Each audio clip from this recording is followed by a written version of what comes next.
থেকে একটি সংকট তৈরি হয়েছে। তারা একটা ব্যর্থ আওয়ামী লীগ হওয়ার চেষ্টা বিভিন্ন সময় করেছে, পারে নাই, জনগণের প্রতি উপলব্ধি করেছে। 96 সালে হয়তো হয়েছে। তো এখনো তারা যদি আবার চেষ্টা করে, তারা আবার জনগণের প্রতিরোধের মুখে পড়বে। ইনশাআল্লাহ আমরা সেটার জন্য ঐক্যবদ্ধ আছি এবং এই সরকারকে বলবো দ্রুত সময়ের মধ্যে জুলাই গণঅভ্যুত্থানের এই সকল দাবি যদি তারা বাস্তবায়ন না করে তাদের পক্ষে দেশ পরিচালনা করা সম্ভব হবে। আজকের এই জুলাই গণঅভ্যুত্থান সম্পর্কিত চিত্র আলোচিত প্রদর্শনী দেখেছি, যেটা জুলাই এখনো শেষ হয় নাই এবং সত্যিকার অর্থে জুলাই গণঅভ্যুত্থান শেষ হয়নি। পুরো চিত্র প্রদর্শনী সেটা তুলে ধরার চেষ্টা করা হয়েছে।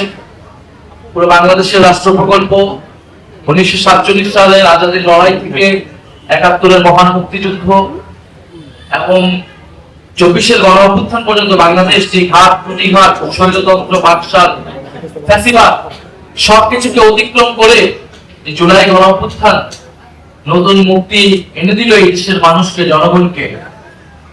আমরা আলোকচিত্রের মাধ্যমে সেই জিনিসটাকে ফুটিয়ে ওঠানো হয়েছে এবং আরো গুরুত্বপূর্ণ একটি বার্তা এই চিত্র প্রদর্শনী থেকে দেওয়ার চেষ্টা করা হয়েছে। জুলাই গণঅভ্যুত্থানের যে অন্যতম আকাঙ্ক্ষা, যে রাষ্ট্র সংস্কার এবং যেটা আমরা গণভোটে হাঁ ভোট দিয়েছি, সেই হাঁ ভোটে আমাদের থেকে চুরি করে নিয়ে যাওয়া হলো, কেড়ে নিল এই সরকার, বর্তমান সরকার। কিন্তু আমাদের যে অঙ্গীকার, জুলাইয়ের অঙ্গীকার হচ্ছে সংবিধান সংস্কার করা, রাষ্ট্র কাঠামোর আবহ সংস্কার করা। সেই লড়াইটা এখন আসলে রয়ে গিয়েছে আমাদের। এই আজকের চিত্র প্রদর্শনীর বার্তাটা হচ্ছে এইটাই যে জুলাই গণঅভ্যুত্থানকে আমরা যদি ধরে রাখতে চাই, তাহলে তার যে আকাঙ্ক্ষা রাষ্ট্র কাঠামোর আবহ সংস্কারের, সেইটা আমরা সেই লড়াইটা এখনো চালিয়ে যাচ্ছি। এই সরকার নির্বাচিত হয়েছে, তারা 2টা ভোটে অংশগ্রহণ করেছে, কিন্তু একটা ভোট ফলাফল তারা মানে নাই। আপনারা জানেন গণভোটের গণনায় সামনে তারা বিশ্বাসঘাতকতা করেছে। ফলে আমরা দেখছি যে এবারে যে সরকারি ভাবে জুলাই গণঅভ্যুত্থান উদযাপন করবে, আপনারা দেখেছেন সারা দেশে কি পরিস্থিতি, ইতিহাস থেকে শুরু করে দলীয়করণ এবং সবকিছুই সেখানে আপনারা দেখবেন যে কোনো ধরনের সার্বজনীন বক্তব্য নাই, অন্তর্ভুক্তিমূলক যে বাংলাদেশ জুলাই সকলে সেই বার্তাটা তারা দিচ্ছে না, তারা সবকিছুকে দলীয়করণ করছে। স্থানীয় সরকার প্রশাসন থেকে শুরু করে রাষ্ট্রীয় পদ পদবি যেরকম দলীয়করণ করছে, একইভাবে ইতিহাসকে তারা দলীয়করণ করার চেষ্টা করছে, যেভাবে আওয়ামী লীগ মুক্তিযুদ্ধের ইতিহাসকে দলীয়করণ করার চেষ্টা করেছে। এবং আমরা সারা বাংলাদেশে 5ই আগস্ট দেখেছি বিভিন্ন জেলায় যে সরকারি প্রোগ্রামগুলো হয়েছে, সেখানে সরকার দলের বাইরে সকল সমন্বয়ক বা জুলাই যোদ্ধা ছিল, অন্য কোনো দলের মধ্যে থাকলে তাদেরকে আমন্ত্রণ করা হয়েছে, কিন্তু তারা অংশগ্রহণ করতে আসতে তাদেরকে বাধা দেওয়া হয়েছে, কিছু কিছু জায়গায় হামলাও করা হয়েছে। তো এইভাবে যখন সরকার জুলাই গণঅভ্যুত্থান থেকে এবার উদযাপন করলো, এবং আমরা শুধু উদযাপনে নেই, আসলে কাজের মাধ্যমে প্রমাণ করতে হবে। তো আমি এই বাংলাদেশ জামাত ইসলামকে বিশেষভাবে ধন্যবাদ জানাচ্ছি, মাননীয় বিরোধী নেতাকে বিশেষভাবে ধন্যবাদ জানাচ্ছি এই সুন্দর একটি আয়োজন করার জন্য, জাতির সামনে উপস্থাপন করার জন্য, আমাদেরকে আমন্ত্রণ জানানোর জন্য। এবং আপনারা জানেন যে সাম্প্রতিক সময়ে বিশেষত 5ই আগস্ট বিপজ্জনক ভাবে আমরা দেখলাম যে দিল্লিতে বসে প্রেস কনফারেন্স করার সুযোগ পাচ্ছে কথিত স্বৈরাচার শক্তি। এবং এটা তো অবাক ছিল, এটা যে হঠাৎ করে হয়ে গেছে এরকম কিছু না। এবং সরকারের জায়গা থেকে যথাযথ ব্যবস্থা না নেওয়ার ফলে, কূটনৈতিক পদক্ষেপ না নেওয়ার ফলে কিন্তু কথিত স্বৈরাচার শক্তি, ফ্যাসিস্ট শক্তি এটা করার সুযোগ পাচ্ছে। আমরা বারবার বলেছি যে ফ্যাসিবাদ বসছে, কথিত স্বৈরাচার শক্তিকে প্রতিরোধ করছে। আমরা হয়তো জাতীয় ঐক্য বজায় রাখতে চাই। তারা পররাষ্ট্র মন্ত্রণালয়ে একটা প্রেস রিলিজ দিয়ে বাবা করার চেষ্টা করছে। বাংলা ভাষায় একটা কথা আছে, যেটাকে বলে বাগাড়ম্ব, চলতি ভাষা আমরা বলি গলাবাজি। অর্থাৎ আপনি প্রেস রিলিজে বক্তব্য বড় কথা বলতেছেন, কিন্তু আপনি কোনো কূটনৈতিক ব্যবস্থা নিচ্ছেন না। এটা তো হওয়ার কথাই ছিল।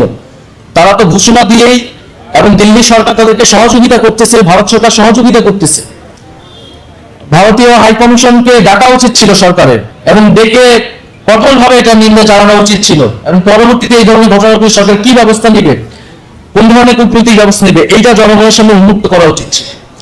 তো আমাদের সরকার দলের বন্ধুরা বারবার জাতীয়তার কথা বলে, ফ্যাসিবাদের প্রশ্ন তারা নাকি আছে, কিন্তু আমাদের কাছে মনে হচ্ছে সংস্কার প্রশ্নে যেরকম তারা জুলাই থেকে বিচ্ছিন্ন হয়ে গিয়েছে, বিচার প্রশ্নে এবং প্রকৃত স্বৈরাচার থেকে ঠেকানোর প্রশ্ন এই সরকার আসলে আপোষকামী।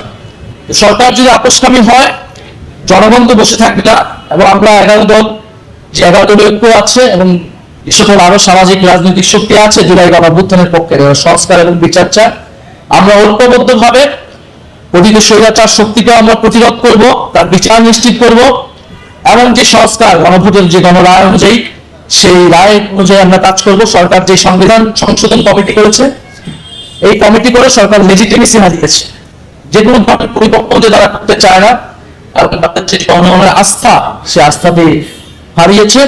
ফলে সাংবিধানিক একটি সংকট তৈরি হয়েছে, এবং সংকট তৈরি হয়েছে, জনগণের আস্থা হারিয়েছে, এবং জনগণের আস্থা যখন একটা সরকার হারায়, তখন তারা তাদের টিকে থাকা ক্ষমতা দাপট এবং সন্ত্রাসের উপর ভিত্তি করে, এবং সেটা কিন্তু সেই চিত্র বিগত 16 বছরে যেহেতু আমরা দেখেছি, এখন কিন্তু আমরা দেখছি এই সরকার সেটা শুরু করেছে, এবং শুরু করেছে ক্যাম্পাসগুলোর মাধ্যমে। কারণ যেহেতু জুলাই গণঅভ্যুত্থানের সবচেয়ে বড় ভূমিকা ক্যান্টনমেন্ট ছিল, আন্দোলনের দুর্গ ছিল হচ্ছে এই বিশ্ববিদ্যালয় ক্যাম্পাসগুলো। ফলে ছাত্র নেতাদের উপরে নির্বাচিত ছাত্র সংসদ এবং 11 দলের পক্ষে যে সকল ছাত্র নেতারা রয়েছেন, ছাত্রশিবির ছাত্রশিল্পী থেকে শুরু করে জুলাই অভ্যুত্থানের পক্ষে বিভিন্ন শক্তিকে ক্যাম্পাসে যেতে দিচ্ছে না, যারা আক্রমণ করছে এই বিচারে। তো এই যে সন্ত্রাসের অভয়ারণ্যে তারা পরিণত করছে আবার ক্যাম্পাসগুলোকে দখলদার করার চেষ্টা করছে, এবং পুলিশ, বিশ্ববিদ্যালয় প্রশাসন, আইন শৃঙ্খলা বাহিনী আবারও দলীয়করণ হয়েছে, তারা নিরপেক্ষ আচরণ করছে না। অর্থাৎ আমরা এটা আগেই করেছি, এই কাঠামো, এই রাজনৈতিক সংস্কৃতি পরিবর্তন হবে না যদি গোড়ায় পরিবর্তন না করে, মৌলিক পরিবর্তন না করে। এটা কোন ব্যক্তি প্রধানের, সরকার প্রধানের ব্যক্তিগত ইচ্ছাটা করে রিপোর্ট করে রাষ্ট্র পরিচালিত হয় না। তো যদি কাঠামোগত সংস্কার না করা হয়, এই সরকারও স্বৈরাচারী হবে, এবং তাদের কিন্তু সে প্রবণতা আছে, ইতিহাসে আমরা দেখেছি। তারা একটা ব্যর্থ আওয়ামী লীগ হওয়ার চেষ্টা বিভিন্ন সময় করেছে, পারে নাই, জনগণের প্রতি উঠে পড়েছে, 96 সালে হয়তো হয়েছে। তো এখনো তারা যদি আবার চেষ্টা করে, তারা আবার জনগণের প্রতিরোধের মুখে পড়বে। ইনশাআল্লাহ আমরা সেটার জন্য ঐক্যবদ্ধ আছি, এবং এই সরকারকে বলবো দ্রুত সময়ের মধ্যে জুলাই গণঅভ্যুত্থানের এই সকল দাবি তারা বাস্তবায়ন না করে তাদের পক্ষে দেশ পরিচালনা করা সম্ভব হবে।